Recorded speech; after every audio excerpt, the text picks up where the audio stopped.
रात का समय था। आज फिर उस कुएं के अंदर से उन तीनों रानियों के रोने की आवाज आ रही थी। गली के कुत्ते भी अपने अपने कोने में सो गए थे और जंगल में जंगली भेड़िए जोर जोर से चिल्ला रहे थे। सुनो जी, वो तीनों फिर से जाग गई हैं। अब वो गांव के किसी आदमी को जरूर मारेंगी। ये लो, आप अपने कानों में ये रुई लगा लो, थोड़ी ही देर में वो गाना गाना शुरू कर देगी। कंचन अपने पति रोहित को रुई के गोले देती है, जिन्हें रोहित अपने कानों में लगा लेता है। फिर कंचन अपने पति रोहित के साथ सो जाती है। इसके बाद कुएं से मधुर गाने की आवाज आती है। लग जा गले कि फिर ये हंसी रात हो न हो। उस गाने को सुनकर गांव के 3 आदमी उस गाने पर आकर्षित हो जाते हैं। चलते चलते वो खूनी कुएं के पास पहुंच जाते हैं और कुएं के अंदर झांकने लगते हैं। तभी अचानक से 3 चुड़ैल कुएं के अंदर से ऊपर की तरफ आ रही होती हैं। उसके बाद वो तीनों चुड़ैल बाहर निकलकर उन तीनों आदमियों का सारा खून चूसकर उन्हें मार देती है। फिर वो तीनों चुड़ैल उस कुएं में डूब जाती है और कुएं का पानी पूरा खून खून हो जाता है। उसके बाद खूनी कुएं के अंदर से चुड़ैलों के हंसने की आवाज आती है।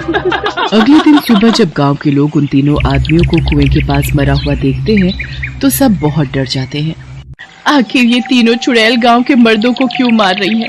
आखिर वो चुड़ैलें आदमियों को खून चूसकर करती क्या है? मुझे तो कुछ समझ नहीं आ रहा। पता नहीं अगली बार कौन मर्द अपनी बलि इस चुड़ैल के लिए देगा। तभी वहाँ एक बुजुर्ग कुएं के पास पहुंच जाता है और वो उन तीनों लाशों को देखकर घबरा जाता है और खांसते हुए गांव के लोगों से कहता है, ये तीनों वही हैं। ये तीनों गांव के एक भी मर्द को नहीं छोड़ेंगी। इनका कोई कुछ नहीं बिगाड़ सकता। हम लोगों को भैरव बाबा की मदद लेनी चाहिए। आखिर ये भैरव बाबा है कौन? भैरव बाबा बहुत ज्ञानी और शक्तिशाली हैं। अगर हम उनसे मदद मांगें तो वो हमारी मदद जरूर करेंगे। हाँ। अरे दादाजी, अगर ऐसी बात है तो हमें भैरव बाबा के पास लेकर चलो। फिर वो बुजुर्ग आदमी गांव के सभी लोगों को अपने साथ जंगल की तरफ ले जाता है। जंगल के अंदर एक बहुत ही भयानक गुफा आती है। गांव के सभी लोग उस बुजुर्ग आदमी के साथ गुफा के अंदर जाते हैं। अंदर भैरव बाबा अग्नि के सामने बैठे हुए तपस्या कर रहे थे।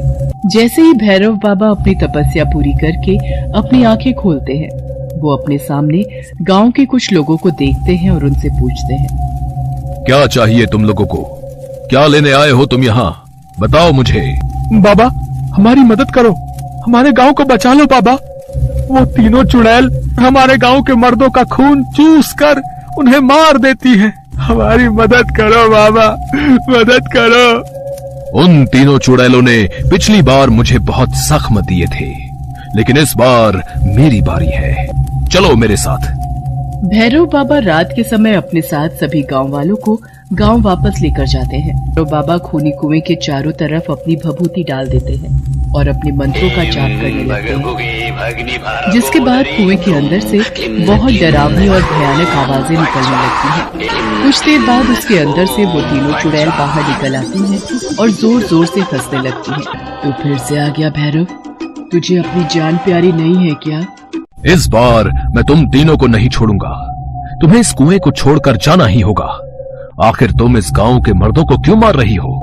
क्योंकि हम तीनों श्रापित हैं। हमें हमेशा खून की प्यास ही रहती है।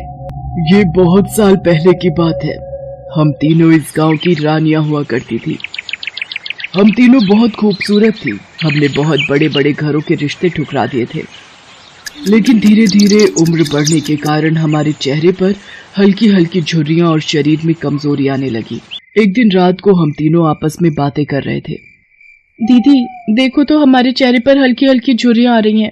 तुम सही कह रही हो रागिनी, हम अपनी खूबसूरती ऐसे नहीं खो सकते, लेकिन हम क्या करें? दोनों की नजर तीसरी रानी गीतांजलि पर पड़ती है। गीतांजलि की उम्र के बाद भी वो उन दोनों से खूबसूरत दिख रही थी। उनके पूछने पर गीतांजलि ने उन्हें काले जादू के बारे में बताया, जिसे सुनकर उन्हें कुछ समझ नहीं आया, लेकिन उन दोनों को उसी की तरह हमेशा खूबसूरत दिखना था।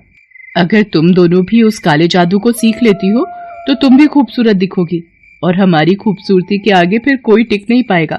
जब भी अमावस्या की रात आएगी, हमें बस मर्दों को बहला फुसलाकर उनकी जान लेनी है, उन्हें मारकर कुएं के अंदर फेंकना है। जब हम उन्हें कुएं के अंदर फेंकेंगे तो कुएं का पानी लाल हो जाएगा। उसके बाद हमें उस कुएं में डुबकी लगाकर नहाना है।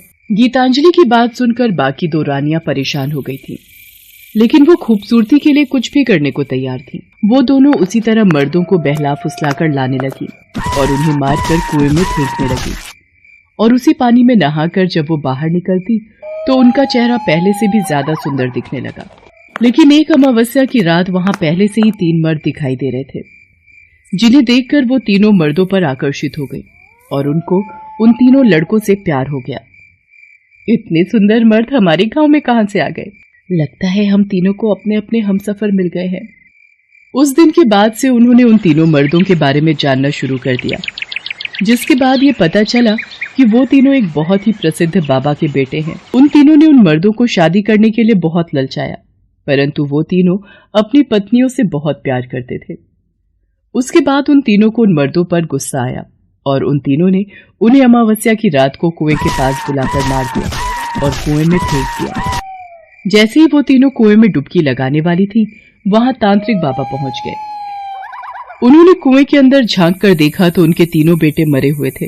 ये देखकर तांत्रिक बाबा को बहुत गुस्सा आया और उन्होंने रोते हुए उन तीनों को श्राप दे दिया। तुम तीनों ने मेरे बेटे छीन लिए, मैं तुम तीनों को श्राप देता हूँ। आज के बाद तुम तीनों चुड़ैल के रूप में कुएं के अंदर ही रहोगी। तुम हमेशा खून की प्यासी रहोगी ही। वो काली रात उनकी खूबसूरती की आखिरी रात थी। उस दिन वो तीनों चुड़ैल के रूप में आ गई, जिसके बाद वो उस कुएं में रहने लगी और गांव के मर्दों का खून पीने लगी। अब तुम्हें इस कुएं को छोड़कर जाना होगा। नहीं नहीं, हम यहाँ से कहीं नहीं जाएंगे, हमें खून पीने में बहुत मजा आता है। उसके बाद तांत्रिक बाबा अपने झोले से कुछ हड्डियों को निकालकर उन्हें घेरे में रख देते हैं और फिर मंत्र जपने लगते हैं। उसके बाद वो उन हड्डियों को जला देते हैं और उन हड्डियों के साथ साथ वो चुड़ैलें भी जलकर राख हो जाती हैं। फिर गांव वालों को कुएं की चुड़ैलों से हमेशा हमेशा के लिए छुटकारा मिल जाता है।